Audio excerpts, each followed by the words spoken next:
식이요법이라는 거는 첫 번째는 재료를 뭘 선택할 것인가, 그리고 재료를 뭘 버릴 것인가. 좋은 것부터 말씀드리자면 다양한 색깔별로 를 많이 드세요. 먹으면 안 되는 식재료들, 우리가 좋아하는 소고기, 돼지고기, 붉은색 육류들, 이것들은 세계 암학회에서 2군 발암물질로 정해놨어요. 탄수화물을 안 먹으면 내가 굶어 죽게 생겼고, 또 탄수화물 먹으면 암세포가 자란다니 어떻게 됩니까? 똑똑한 스푼 구독자 여러분 안녕하십니까? 저는 대한민국 최초 암요양병원을 시작한 암요양병원 1세대 의사 이영석입니다. 비타민C가 암세포 억제하는 데 도움이 되나요?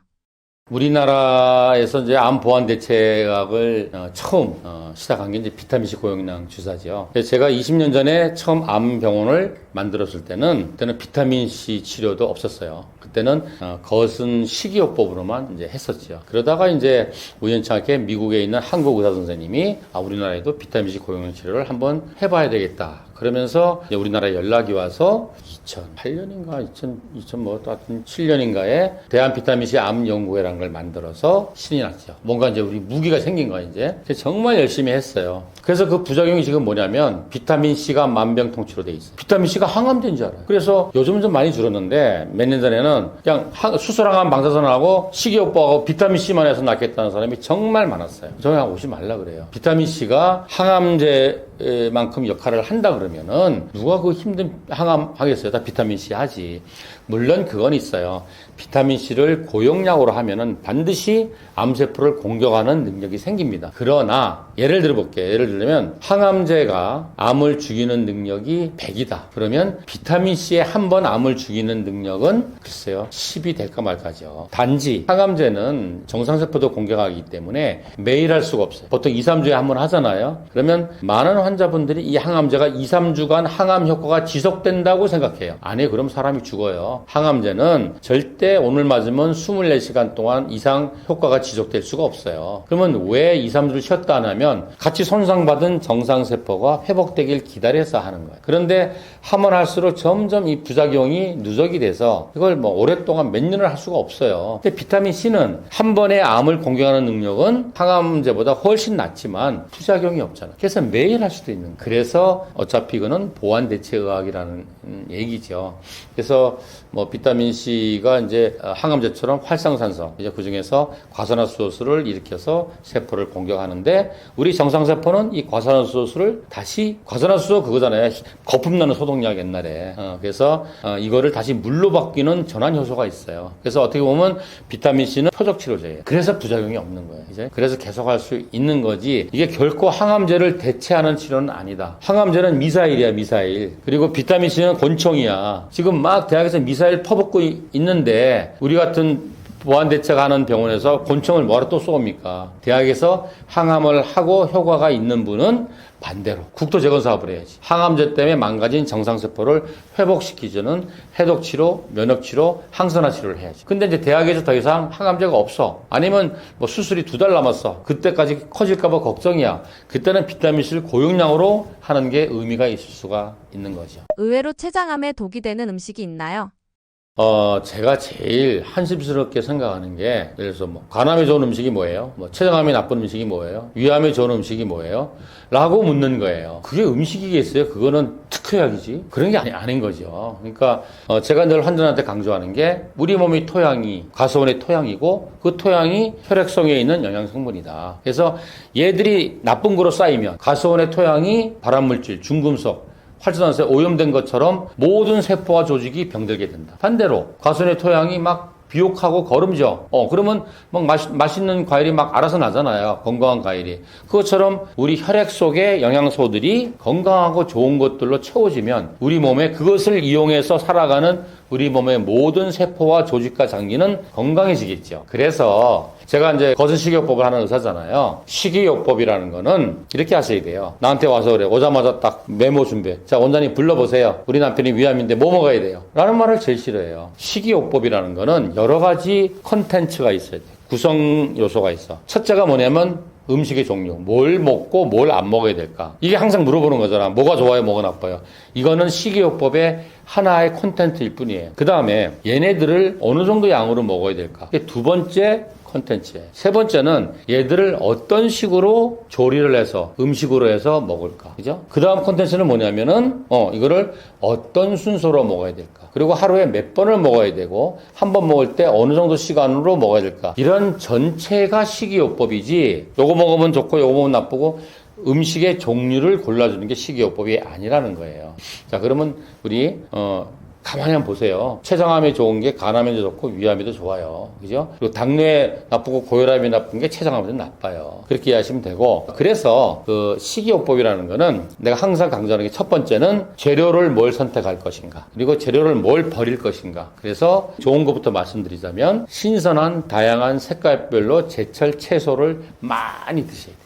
거기에 우리가 원하는 색깔별로 다양한 파이토케미칼. 파이토케미칼이 파이토라는 게 식물이라는 뜻이고 케미칼이 화학물질이잖아요. 그러니까 식물 속에 있는 다양한 영양소들을 먹을 수 있는 거죠. 그 다음에 뭐냐면 또 과일 많이 부르세요. 과일도 색깔별로 다양한 파이토케미칼이 들어있는데 문제는 과일은 과당이 들어있는 거야. 이거는 포도당처럼 당지수를 올려요. 그래서 과일은 반드시 먹어야 돼. 색깔별로 제철 과일을 먹되 조금만 먹어야 돼. 채소는 많이 먹고 과일은 조금 먹고. 그 다음에 뭐냐면은, 우리 곡식류. 아마 다들 아시잖아. 흰쌀밥 먹으면 안 되는 거. 뭐, 통곡류 먹잖아. 현미라든지 귀리. 이런 거 먹고. 견과류. 그리고 아주 몸에 좋은 식물성 오일, 또 단백질 성분이 있는 것들, 콩류. 이런 거를 먹어야 되고, 먹으면 안 되는 식재료들 아시잖아. 1번이 뭐예요? 암 환자가 구태여 발암물질 먹을 필요 있겠어요? 우리가 좋아하는 소고기, 돼지고기. 요즘은 흑염소 먹으면 안 되는 분도 있고, 개고기도 이야기해. 이런 붉은색 육류들. 이것들은 세계 암학회에서 2군 발암물질로 정해놨어요. 왜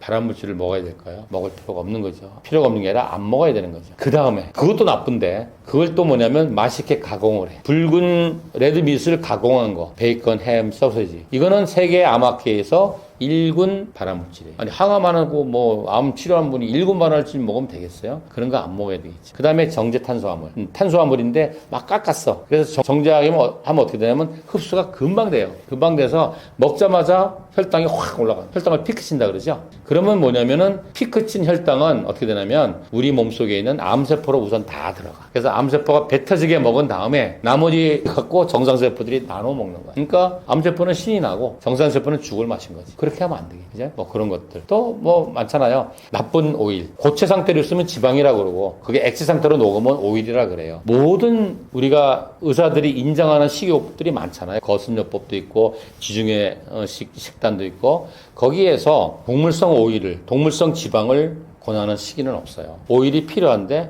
오일은 식물성 오일 중에서 몇 개를 먹으라 그래요. 그런 걸 먹어야지. 그리고 이제 막 소금 많이 들은 거, 뭐 그런 거. 그래서 뭐냐면은 우리가 맛집이라는 데 있잖아. 소문난 맛집에 가면은 음식의 맛을 내려면 보통 두 가지 필수 요소가 들어가요. 첫 번째는 뭐냐면은 동물성 지방이 들어가죠. 그래야지 그게 동물성 그 소고기도 뭐예요? 마블링 그게 지방이잖아. 그게 얼마나 맛있어요. 고소하고 그제. 두 번째는 소금이 많이 들어가요. 그래서 이런 음식들은 피하셔야 된다. 그래서 내가 5개의 흰 걸 먹지 말라 그래요. 흰밥, 흰쌀, 정제탄수화물이죠. 흰밀가루, 정제탄수화물이죠. 흰설탕, 정제탄수화물의 끝판왕이죠. 그리고 흰소금, 그죠? 그리고 조미료 이런 거는 먹으면 안 되겠죠. 그래서 식재료 중에서 먹어야 될 거, 먹지 말아야 될 건 이렇게 나눈 거고 근데 이것만 갖고 식이요법이라고는 할 수 없어요. 그 다음에는 얘들을 어떻게 조리하느냐. 내가 항상 하는 말이 그런 말이 있어요. 하나님이 우리한테 일용할 양식을 주셨는데 사탄과 마귀가 요리사를 보낸 거야. 자꾸 음식에 장난치면 안 돼요. 가공하지 말란 얘기야. 가공할 때마다 나쁜 거로 바뀌어요. 근데 요즘 뭐예요? 초가공하잖아. 초가공식품. 그죠? 막 가공을 여러 번 해가지고 막 덕지덕지 뭐 나쁜 걸 넣어가지고 막 장난을 것들, 그죠? 이렇게 하시면 안 돼요. 그래서 로우푸드, 식재료 그 자체를 먹어라. 그죠? 그러면 식재료 그 자체를 먹으려면 뭘 먹어야 되겠어요? 뭐 채소라든지 과일이라든지 견과류라든지 통곡류, 그죠? 곡류도 통곡을 먹으라는 얘기야. 깎아서 백미로 먹지 말고 오븐도미로 먹지 말고 통곡, 현미, 귀리, 그죠? 그래야지 뭐냐면 그 껍데기 모든 과일이나 곡식은 껍데기에 영양소가 많이 들어있어요. 그리고 그 껍데기처럼 먹어야지 당지수가 떨어져요. 왜냐면 빨리 흡수가 안 되니까 껄껄해서. 그래서 음식을 가공하지 않은 로우푸드로 먹을수록 건강하다. 그리고 뭐 예를 들어서 뭐 내가 식물성 음식으로는 양을 못 채워. 세부터 양이 중요하다 그랬잖아요. 그래서 우리 병원 대부분 나름대로 식이요법의 대가들이 와요. 막 인터넷 찾아보고 그래가지고 자기가 뭐 6개월 동안 막 암 진단 받고 막 심장병 진단 받고 식이요법을 열심히 했어. 그러니까 체중도 비만한 사람이 빠지고 안색도 좋아 좋아지고 피곤한 것도 없어지고 지방간도 피 검사하면 없어지고 혈압도 떨어지고 당뇨도 다 좋아져. 근데 이제 계속 불안해지는 거. 이거 맞는 거야 이거. 이렇게 편식하면 돼. 골고루 먹으라는데 이래서 우리 병원 와요. 그러면 문제가 뭐냐면 나쁜 거 안 먹고 좋은 것만 먹는데 그 양이 너무 작아. 그래서 일정 기간 동안 그렇게 소식을 하면 우리 몸이 정말 건강해져요. 그래서 저는 그걸 건강식이라고 이야기해요. 오늘도 남자분하고 여자분하고 두 분이 오셨어요. 두 분이 오셨는데 여자분은 20년 전에 난소암에 걸려서 잘 극복을 하시고 그때부터 식이 조절하시고 운동도 하고 막 이렇게 하셨어요. 근데 이번에 또 유방암이 진단 받은 거예요. 그래서 지난주에 와서 검사한 거 오늘 봤는데 이분은 검사가 참 좋아요. 원래 자기가 이게 노력하기 전에는 고혈압도 약간 왔다 갔다, 고지혈증도 왔다 갔다, 당뇨도 전 단계 뭐 이랬었는데 피 검사가 깨끗하세요. 근데 남편은 고혈압하고 고지혈증 약 먹고 또 작년은 뇌경색까지 오신 분이에요. 이분은 피 검사가 너무 안 좋아서 오늘 재검 들어갔어요. 그래서 내가 시기를 바꾸라 그랬어요. 남편이 부인같이 먹으면 이분은 그렇게 건강식 하면 돼요. 왜냐하면 비만하고 고혈압 있고 고지혈증 있고 뇌경색이 있으니까. 근데 부인은 뭐예요? 그렇게만 하면 안 돼. 부인은 암이니까 칼로리는 이렇게 줄여서 소식하더라도 영양소가 올라가서 암과 싸워야 돼요. 그래서 이 여자분이 보니까 면역 수치가 200 정도로 굉장히 낮아요. 그렇게 열심히 노력했는데도 시기가 잘못된 거예요. 남편은 건강식, 부인은 암 치료식을 해야 되는 거죠. 그래서 만약에 내가 동물성 음식을 안 먹고 식물성 음식으로만 정말 승부를 걸겠다. 그러면 항암을 안 하는 암 환자한테는 제가 보통 하루에 7 내지 9kg 정도의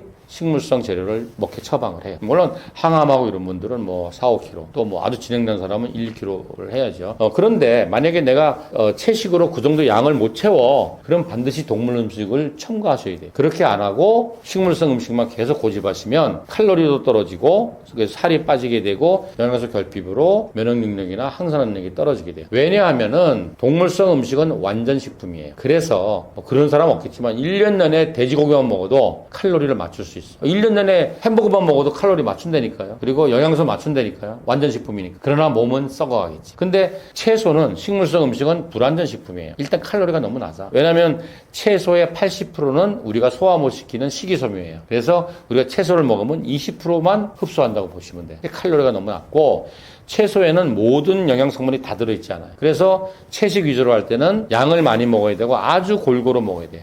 1년 내내 시금치하고 당근만 먹으면 반드시 영양소 결핍이 옵니다. 동물성 음식과 식물성 음식은 다르다. 그래서 모든 사람한테 똑같은 식이요법은 없어요. 내가 비만해. 내가 심장병이 있어. 내가 고지혈증이 있어. 나 암 환자야. 나 지금 항암하고 있어. 나 지금 너무나 힘들어서 하루에 먹는 양이 하루 종일 해봤자 커피 한 잔도 안 돼. 모든 사람을 다르게 처방을 해야 된다. 암 환자에게 안 좋은 음식들 중에서 탄수화물이 특히 암 환자한테 왜 안 좋은 건가요? 환자들이 이제 우리 병원 와서 자랑을 해요.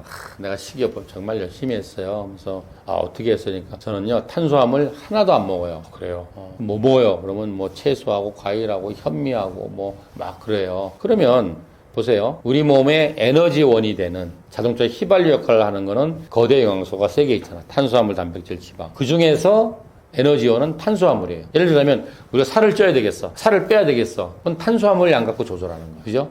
내가 오늘 활동을 많이 해. 나 오늘 잘 거야. 그때 에너지를 조절하는 게 탄수화물, 단백질이 아니에요. 단백질은 벽돌처럼 우리 몸을 구성하는 성분이에요. 그러면 왜 탄수화물 안 드세요? 그러니까 암세포가 탄수화물 먹고 살잖아요. 라고 이야기하는데 근데 하나는 알고 둘은 모르는 거예요. 뭐냐면 우리 몸의 모든 세포는 탄수화물을 에너지원으로 써요. 정상세포건 암세포건 다 탄수화물을. 특히 뇌라든지 뭐 이런 것들은 오로지 탄수화물만 에너지를 써요.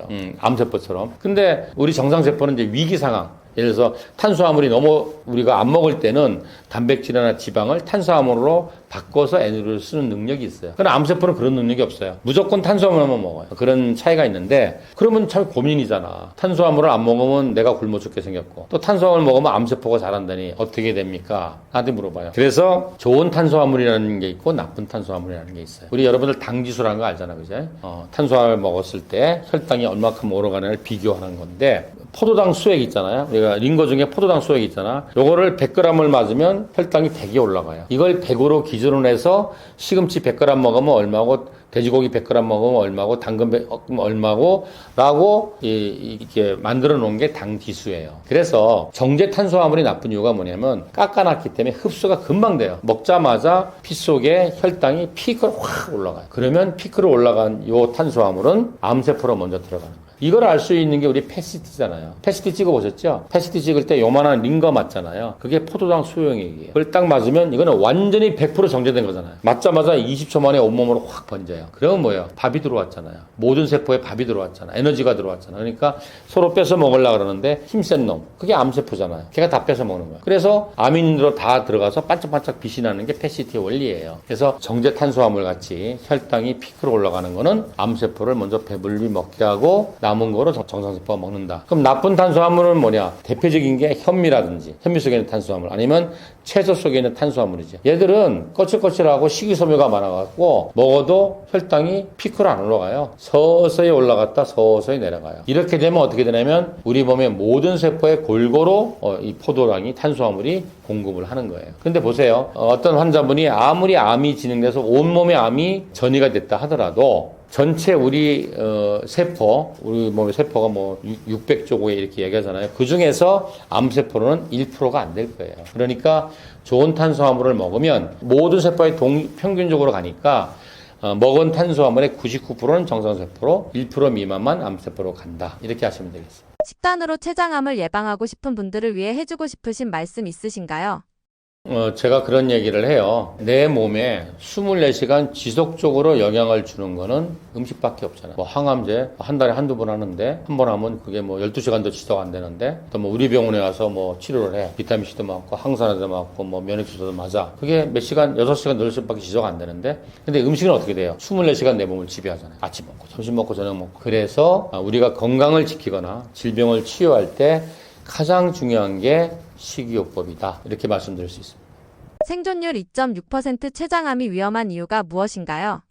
예, 지금 이제 우리 현대의학이 암 환자를 치료한 지가 한 40년 정도 되는데 최근 20년 사이에 치료 성적이 아주 많이 좋아졌어요. 뭐 우리나라도 마찬가지고. 근데 유일하게 20년 전이나 10년 전이나 똑같이 안 좋은 암이 바로 췌장암이에요. 통계를 보면은 지금 현재 우리나라는 모든 암의 5년 생존율이 한 70%, 뭐 72, 3% 되거든요. 그런데 췌장암은 13% 정도밖에 안 돼요. 진행된 췌장암 환자의 5년 생존율은 3 내지 5% 정도밖에 안 됩니다. 그 가장 큰 이유는 뭐냐면은 이게 뭐 다른 암도 마찬가지지만 전조 증상이 별로 없는 거예요. 그래서 뭐 아픈 데도 없고 뭐 일상생활에 지장이 없으니까 상당히 진행할 때까지 그러니까 뭐 검사를 안 하게 되고 설사 건강 검진을 한다 하더라도 이 췌장의 위치가 우리 장기에 굉장히 깊숙하게 거의 그 등뼈 바로 앞에 있어요. 그래서 그 앞에 위라든지 뭐 십이장 같은 게 이제 가여 있기 때문에 일반적인 건강검진에서 하는 초음파로는 보이질 않아요. 그래서 진단이 늦은 게 가장 큰 이유고요. 또 우리가 이제 암을 치료할 때 가장 성적이 좋으려면 수술을 완벽하게 하는 게 가장 중요합니다. 대학에서 하는 방사선 치료나 항암 치료는 어디까지나 수술의 보조요법이 되는데 이게 문제가 너무 진행된 상태에 발견하기 때문에 췌장암 환자의 수술 가능성은 뭐 한 10명 중에 뭐 1명, 많으면 2명 정도밖에 안 돼요. 나머지는 이제 수술을 못 하는 거죠. 그래서 이제 예후가 안 좋은데 만약에 이제 최근에 가장 옛날부터 무서웠던 암들, 췌장암, 폐암, 간암 뭐 이런 것들 중에서 가장 치료 성적이 좋아진 게 폐암이에요. 그 이유는 폐암은 표적 치료제가 굉장히 많이 개발되어 있어요. 국내에서 개발된 표적 치료도 있습니다. 폐암은 또 뭐냐면 폐암은 면역 항암제가 굉장히 효과가 좋은 그러한 그 환자분들이 있어요. 그래서 우리가 일반적으로 하는 세포 독성 항암제는 사실 부작용 때문에 오래 이렇게 진행을 할 수가 없어요. 근데 표적 항암제라든지 면역 항암제는 부작용이 거의 없기 때문에 뭐 저희 병원에도 뭐 폐암인데 뇌 전이 간 사람이 뭐 5년째, 6년째, 7년째 먹는 표적 항암제 내지는 면역 항암제로 이렇게 정상생활 다 하시는 분도 꽤 많아요. 근데 췌장암은 안타깝게도 이 세포 독성 항암제의 효과도 그렇게 뭐 월등하게 좋지도 않지만 제일 중요한 게 표적 항암제라든지 면역 항암제가 아직까지 개발되지 못했다는 게 가장 큰 이유라고 말할 수 있고 또 이 암세포 자체가 굉장히 빨리빨리 진행하는 빨리빨리 번식하고 자라는 진행이 빠른 암이다. 그래서 이 세 가지 원인에 의해서 아직까지도 췌장암은 매우 안 좋아. 그래서 작년에 국내 2개의 빅5 병원에서 자기들 자체 대학에 췌장암 통계를 낸 게 있는데 두 병은 똑같아요. 20년 전이나 10년 전이나 췌장암은 치료 성공률, 생존율이 변함이 없더라. 이렇게 이야기하고 있습니다. 이 증상이 있다면 췌장암을 의심해 봐야 한다는데 어떤 증상인가요?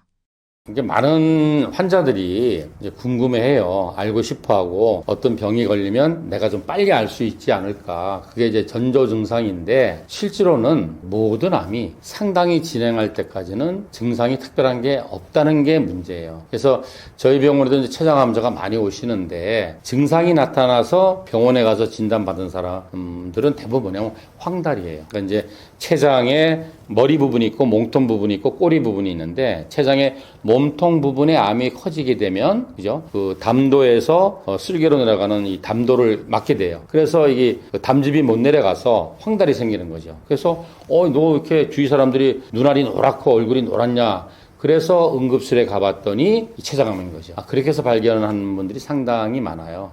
그리고 또 뭐냐면은 췌장암 진단받고 나서 거꾸로 생각하는 거야. 그러고 나서 보니까 내가 작년부터 뭔가 좀 소화가 안 되고 가끔 좀 배도 좀 불편한 거 아픈 것도 같고 몸무게가 한 7, 8kg 이상 빠졌네라고 이야기를 많이 해요. 그러니까 이거는 예를 들어서 몸무게가 많이 빠진다는 게 굉장히 중요한 사인인데 몸무게 빠졌다. 그러면 특히 여자 환자분들은 어떻게 생각하냐면 드디어 내가 다이어트에 성공했다고 좋아해요. 모든 여자분들은 평생 다이어트 하잖아요. 그리고 자기는 무조건 비만한 여자야. 뚱뚱한 여자야. 그래서 이 살이 빠지는 거에 대해서 무관심해요. 내가 요즘 식이 조절하니까 좀 빠졌나 보다. 이렇게 생각하는 분이 많고 또 그렇잖아요. 사실 소화가 좀 안 되는 것 같고 가끔 배가 아파. 이거는 일반적으로 소화불량이라고 생각하지 이것 때문에 췌장암이라고 생각 안 하잖아요. 그런데 진단받고 나서 돌이켜보니까 그게 그거였구나 라는 얘기를 많이 하죠. 그리고 사실 저희 병원 전부 암 환자만 오시는데 암 환자분들이 암성 통증이 오는 경우는 상당히 진행했을 때 옵니다. 왜냐하면 우리 인체의 장기 조직 췌장도 그렇고 간도 그렇고 위도 그렇고 거기에 암이 있다고 해서 바로 통증이 오지 않아요. 왜냐하면 통증을 느끼는 신경 조직은 내장 기관에 잘 분포가 안 돼 있어요. 그래서 췌장에서 통증을 느끼는 거는 주로 몸통 부분, 췌장의 몸통 부분이 종양이 막 커지게 되면 그 몸통 부분 뒤쪽으로 통증을 느끼는 신경총이 쭉 내려가요. 그래서 커진 종양이 그 신경총을 눌러주면 통증이 오는 거예요. 그래서 종양이 작을 때는 통증이 안 옵니다. 그래서 통증이 왔다 그러면 상당히 진행된 췌장암이다. 그래서 이렇게는 말할 수 있죠. 우리 필요 조건과 충분 조건이 있잖아요. 등이 아프다 췌장암은 틀린 말이에요. 근데 췌장암이 진행되면 통증이 올 수 있다. 이거는 맞는 말이에요. 그래서 제가 항상 강조하는 게 뭐냐면 내가 지금 밥 잘 먹고 운동 잘하고 아픈 데 없고 병원도 가본 적이 없고 그러니까 나는 모든 게 건강해. 암은 절대 아니야. 암은 어마무시한 증상이 있을 거야. 이거는 절대 오산입니다. 그건 바보 같은 생각이에요. 그래서 저희 병원 오는 암 환자들 10명 중에 8명, 9명은 다 우연히 건강검진에서 폐암 말기 위암 그래서 깜짝 놀라는 거예요. 처음에 안 믿어요. 무슨 소리야 이거 돌팔이네. 딴 병 가는 거야. 거기서도 또 암이네 그러면 여기도 돌팔이네 이런 식으로 되는 거예요. 그래서 제가 늘 강조하는 거는 우리 이걸 아셔야 돼요. 증상이라는 거는 우리를 도와주는 거예요. 사실은 고통이 아니고 예를 들자면 우리가 자다가 겨울에 자다가 이렇게 술 많이 먹고 자는데 옆에 난로가 있었어. 손이 딱 닿았어. 그러면 증상이 나타나야 돼. 뜨거워. 그러면 손을 피하는데 통증을 못 느끼면 다 타버리는 거지. 그래서 어떤 증상이 나타날 때까지 기다리시면 안 되고 어떤 위험인자가 있다든지 가족력이 있다든지 아니면 그런 게 없더라도 정기적으로 건강검진을 해서 건강할 때 병을 찾아내야지 조기에 발견해서 치료를 완벽하게 할 수 있다. 이 말을 제가 항상 강조합니다. 췌장암의 5년 내 생존율은 어떤가요? 사람들이 이제 췌장암이다 그러면 이제 주위의 이야기를 들어보면 췌장암은 진짜 1년도 못 살아 이런 말을 많이 하니까 아이고 나는 이제 끝났나 보다라고 하는데 제가 우리 병원 환자 예를 들어드릴게요. 이 환자분이 2019년에 주위 사람들이 얼굴이 노래 그래가지고 대학병원 응급실을 가서 검사를 해보니까 췌장암에 의해서 담도가 막혀서 황달이 온 거예요. 또 췌장암은 뭐냐면은 우리가 이제 모든 암은 치료의 첫째가 수술인데 췌장암 환자의 한 40% 정도는 처음부터 사기야. 혈액을 타고 딴 데로 간이나 이런 데로 전이 갔어요. 그러면 수술 못 하는 거예요. 그리고 또 나머지 한 30~40%는 또 중간 단계라 그래가지고 이게 다른 데로 전이는 안 갔는데 췌장에 있는 아주 굵고 중요한 혈관 옆에 딱 붙어 있어가지고 수술을 할 수가 없어. 수술하다 잘못해서 이 혈관 건드리면 큰일 나니까. 그리고 처음부터 수술할 수 있는 사람은 10%에서 15%, 많이 봐도 20%가 안 되는 거죠. 그래서 이분은 뭐냐면 중간 단계에 있어요. 종양이 혈관에 딱 붙어 있어가지고 수술을 못 해. 그러면 이제 어떻게 하냐면 선항암, 수술 전에 항암 치료를 해서 이 암의 크기를 작게 해서 혈관에서 이렇게 떨어지면 수술합시다. 이렇게 하는데 그렇게 한 환자 중에 10명 중에서 한 2명 정도만 수술이 가능해요. 근데 이분은 이제 그 운이 좋은 2명에 속했어요. 그래서 그 다음에 이제 그때부터 이제 우리 병원 치료도 하셨죠. 치료도 하고 항암도 해가지고 그 다음에 가을에 수술을 하셨어요. 그리고 수술하고 표준항암 치료를 12번 하셨어요. 2주 간격으로. 그리고 지금 추석 전에 10월 초에 그 이제 수술 후 마지막 그 5년의 검사를 했는데 재발이 안 되고 모든 게 건강한 거예요. 그래서 대학병원에서 의학적으로는 완치됐다 이렇게 얘기해요. 그런 분도 있어요. 그래서 췌장암이라고 해서 다 그런 건 아니고요. 또 한 분은 뭐냐면 한 고 1년쯤 후에 온 남자분인데 이분은 이제 건강검진에서 췌장암을 진단받고 이분이 똑같이 처음에는 이제 수술 못했는데 한 7, 8개월 정도 이제 선항암하고 이제 자기 식이요법도 하고 우리 병원 치료도 하고 그래갖고 이제 수술을 하게 됐어요. 그래서 이 사람은 아까 그 여자분이 롤 모델이었어요. 나도 저 사람처럼 할 거야 갖고 정말 열심히 하셨어요. 근데 2년 전부터 이게 자꾸 장 내에서 혈관이 터지는 거예요. 혈관이 터져서 막 출혈을 하니까 응급으로 가서 내 기억으로 한 5번, 6번을 응급으로 가서 그 혈관 터진 거를 소작을 하거나 봉합을 해서 또 이렇게 했어요. 그래서 그분은 아직까지 복부에 암이 남아있지만 지금 정상생활을 하고 계세요. 그분도 지금 진단받은 지로 따지면 5년 다 돼가실 거예요. 그래서 췌장암이라고 해서 다 그렇게 생각하실 건 아니고 아까 제가 그랬죠. 췌장암의 5년 생존율. 5년 생존율을 우리가 그 치료 성공 완치라 그래요. 그러니까 의사들이 말하는 완치라는 거는 병이 완전히 없어져서 나는 이 병과 관계없는 사람이 아니고 5년 생존하면 완치라 그러는 거예요. 그러다가 7년 후에 재발하면 다시 재발 그룹으로 넘어가는 거예요. 통계를 그렇게 내는 거예요. 그래서 저는 이렇게 생각해요. 아까 췌장암의 5년 생존율이 3 내지 5%다. 이거는 그냥 항암만 한 사람의 얘기고 자기가 할 도리를 하는 거야. 식이요법도 열심히 하고 운동도 열심히 하고 또 뭐 보완대체의학도 증명된 것들을 열심히 하는 사람은 이 통계를 뛰어넘는다. 그래서 저는 제가 이제 20년 정도 암환자 보완대체약을 해보니까 이제는 자신있게 말할 수가 있어요. 대학에 있는 수술항암 방사선만 한 사람들과 거기에 덧붙여서 저희 병원에 하는 치료는 이제 거선요법이라 그러죠. 뭐 시기부터 시작해서 이런 거선요법을 열심히 한 사람은 어떤 암이든지 간에 어떤 병기든지 간에 통계를 따로 내야 된다고 이제는 자신있게 말씀드릴 수 있어요. 지금 당장 췌장암 검사 꼭 받아봐야 하는 사람이 있다면 어떤 사람인가요?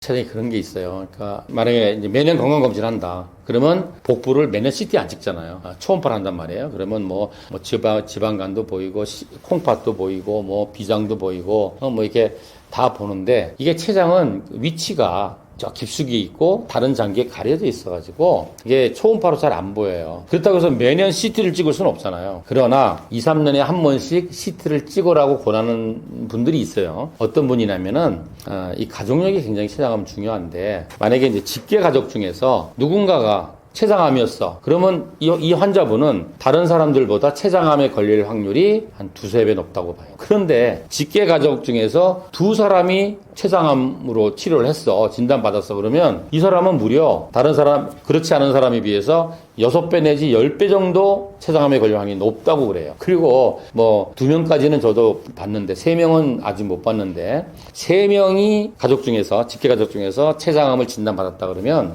이 사람은 뭐 무려 32배까지 췌장암에 걸릴 확률이 높다. 그래서 요즘은 대학병원에서 이런 검사를 해요. 췌장암이 이제 이게 좀 무서운 암이니까 이런 가족력이 있는 환자는 췌장암에 걸릴 수 있는지 없는지를 사전 검사하는 것을 대학병원에서 해요. 그래서 제가 이 췌장암에 가족력이 있는 사람들은 물론 이제 건강검진할 때 2, 3년에 한 번씩은 췌장을 CT를 찍으라고도 하지만 반드시 그 유전자 검사를 해서 췌장암에 걸릴 확률이 얼마인지를 확인하라고 이야기를 합니다. 얼마 전에도 우리 아들 친구인데 자기 가족 중에서 작은아버지하고 큰아버지하고 자기 아버지하고 췌장암으로 다 돌아가신 거 얼마 전에. 그래서 우리 아들 친구하고 그 누나하고 둘이서 이제 대학병원 가서 그거 검사를 했는데 다행히 그 누나는 그 인자가 없는데 자기는 있어요. 그래서 내가 너 지금부터 열심히 노력하고 그리고 해마다 꼭 췌장암 검사해라 이렇게 얘기했어요. 또 이제 예를 들어서 췌장암이 이제 잘 걸릴 수 있는 위험인자. 사실 모든 암의 원인은 잘 없어요. 원인이 있는 암은 자궁경부암. 그거는 바이러스 감염이니까 100%. 그리고 우리나라 간암 환자의 뭐 95%는 또 바이러스 감염. 요 두 개를 빼놓고는 어떤 암이든지 간에 확실한 원인이 없어요. 이것 때문에 생겼어가 없어. 대신 리스크 팩터는 있죠. 위험인자는 있죠. 그러면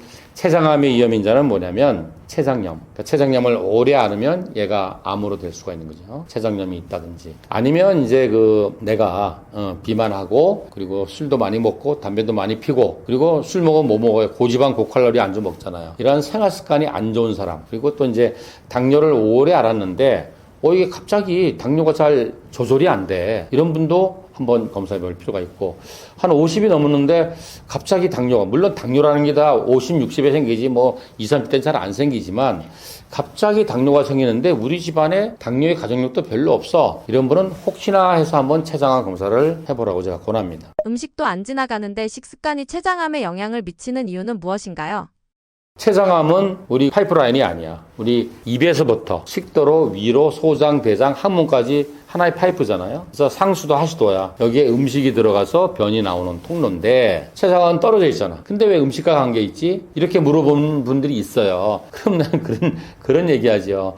음식을 그 파이프에서 사용하는 게 아니잖아요. 그죠? 파이프에서는 쪼개서 분해시키고 분리수거하고 그다음에 소장해서 흡수해서 피로 가서 피에서 온몸 세포로 가잖아요. 그러니까 음식이 통과하는 파이프라인에만 영향을 주는 것이 아니고, 물론 그런 거 있지. 뜨거운 음식 많이 먹으면 막 식도가 화상 입어갖고 세포가 변성해서 화가 나갖고 식도암이 될 수 있고, 짠 음식 많이 먹으면 위 점막이 자꾸 자극 주니까 얘가 막 화가 나갖고 나쁜 놈으로 바뀔 수가 있는 것도 있지만, 그 성분에 의해서 암이 되는 거는 우리 온몸 세포가 될 수 있는 거죠. 그런데 췌장암이 특히 음식과 관계가 많은 이유는 뭐냐면 두 가지예요. 이걸 아시면 돼. 췌장이 어떠한 일을 하느냐를 보시면 돼요. 췌장이 어떤 일을 하냐. 크게 두 가지 일을 해요. 췌장은. 첫 번째는 췌장은 소화기관이에요. 이걸 우리가 외분비기관이라고 그러죠. 그러니까 음식을 먹으면 췌장에서 소화효소가 나와서 음식물을 쪼개는 거예요. 우리 쓰레기 분리하듯이. 예를 들어서 우리가 통닭을 먹었다 그러면 통닭이 피로 흡수되는 게 아니잖아요. 통닭을 다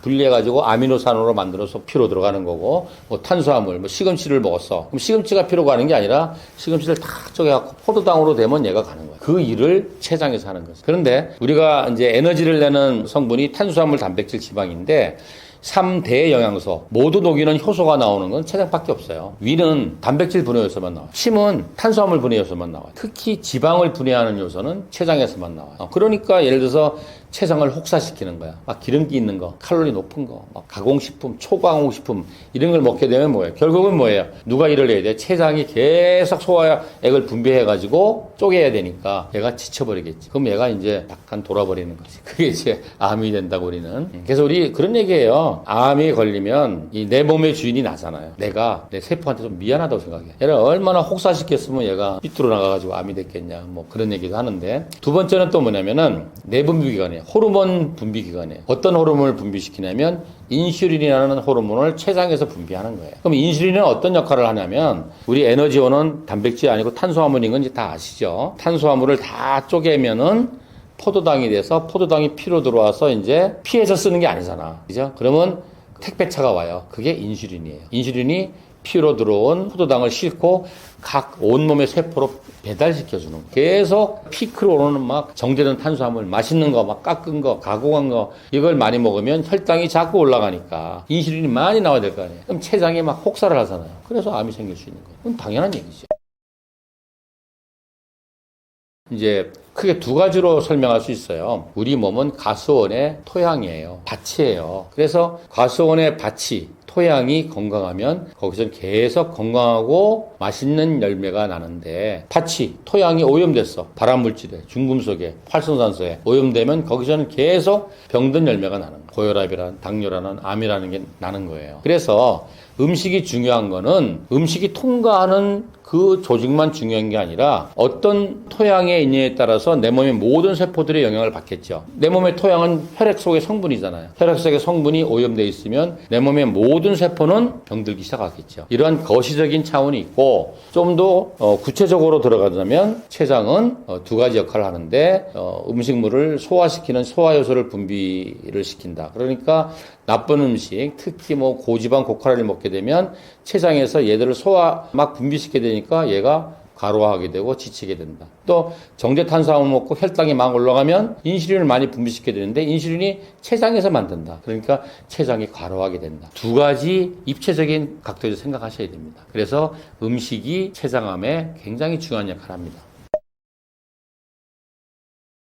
그래서 제가 환자분들한테 그런 얘기를 해요. 그 거슨 교과서에 보면 이렇게 돼 있어요. 질병이라는 것은 어느 날 한 번에 정말 나쁜 짓을 크게 해서 생긴 게 아니다. 어떻게 생기는 거냐면 매일매일 사소한, 정말 사소한 잘못이 축적된 결과가 질병이다. 이런 얘기를 해요. 그래서 이걸 아셔야 돼요. 오늘까지는 건강하다가 내일부터 환자가 되는 사람은 없어요. 그래서 거슨 박사가 뭐라 그러냐면 그 중간에 미병 기간이라는 게 있어. 뭔가 혈액 검사나 CT나 이런 걸 찍으면 구조가 망가지진 않았는데 본인은 뭔가 기능이 나빠져.